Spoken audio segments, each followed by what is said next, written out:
విశ్వ నియమాలను ముందు మీరు తెలుసుకోవాలంటే విశ్వ నియమాలనే వాటిని పూర్తి నమ్మకం ఉండాలి. అవి విశ్వ నియమాలు 12 భగవద్గీత ఆధ్యాత్మికతకి ఇటు సైన్స్కి మధ్యలో ఉన్నటువంటి సబ్జెక్ట్ అది. కానీ పూర్తి విశ్వాసంతో నమ్మకంతో మీరు ఆ 12 సూత్రాలను తెలుసుకోవాలి. ఫస్ట్ కండిషన్, మీ పూర్వం ఉన్నటువంటి భావాలు ఏవైతే మన సబ్కాన్షియస్ మైండ్లో రికార్డ్ అయినాయో వాటిని తప్పకుండా తొలగించుకోవాలి. ఏదైనా ఒక లక్ష్యాన్ని సాధించాలి అనంటే ప్రేమ, ఒక కృతజ్ఞత ప్రతి మనిషికి కలిగి ఉండాలి, తప్పదు.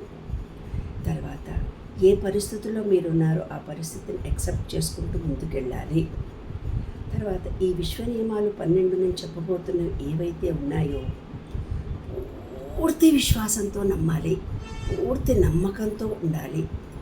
ఏమో ఇది అవుతుందో కాదో అనే అపనమ్మకం మీలో పెట్టుకుంటే అసలు ఆ పుస్తకాన్ని, ఈ వీడియోలను మీరు చూడకండి. ఖచ్చితంగా మాకు అవుతాయి అనే నేను చెప్తున్నాను. మీరు లా ఆఫ్ అట్రాక్షన్, మీరు ఏదనుకుంటే అది సాధ్యమవుతుంది. ఆర్థికమైన లాభము వస్తుంది, శారీరక ఆరోగ్యాలు బాగుపడతాయి, మీ పూర్వజన్మ కర్మను నివృత్తి చేసుకుంటారు, సంపూర్ణ ఆరోగ్యవంతులు అవుతారు, డిజేబుల్డ్ పిల్లలు వాళ్ళల్లో మంచి మార్పు కలుగుతుంది. ఈ విశ్వము ప్రతిదీ మనకి ఇవ్వడానికి రెడీగా ఉంది. మనం ఏదైతే ఇప్పుడు మీరు అనుభవిస్తున్నారో ఆ అనుభవము కర్మ పరిపక్వత అయిపోయింది. నాకు కర్మ పరిపక్వత అయిపోయింది, నేను కొత్త జీవితాన్ని స్టార్ట్ చేస్తున్నాను, కొత్త లైఫ్ను కోరుకుంటున్నానని ఆ గతాన్నంతా విశ్వంలో వదిలిపెట్టేసి బ్రీత్ని తీసుకొని నేను చెప్పే 12 నియమాలను మీరు ఆచరించినట్టయితే జీవితం సుఖమయము, ఆనందమయము, సంతోషంగా ఉంటారు.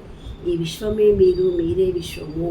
తప్పనిసరిగా నమ్మకంతో, విశ్వాసంతో, నా మీద ప్రేమతో నేను చెబుతున్నటువంటి ప్రతి మాటని తూచా తప్పకుండా పాటించాలని నా మీద నమ్మకం కలిగితే మీరు పాటించగలుగుతారమ్మా.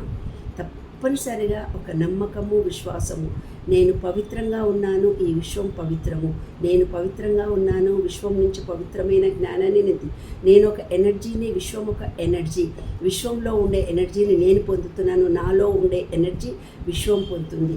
Positive energy, positive thinking, positive energy, positive thinking అనే మంత్రాన్ని మీరు జపించండి. ఈ 12 సూత్రాలను తెలుసుకోండి, జీవితం ఆనందంగా, సంతోషంగా గడపండి. ఓకేనా? నెక్స్ట్ 12 నియమాలను చెబుతూ వెళ్తున్నాను.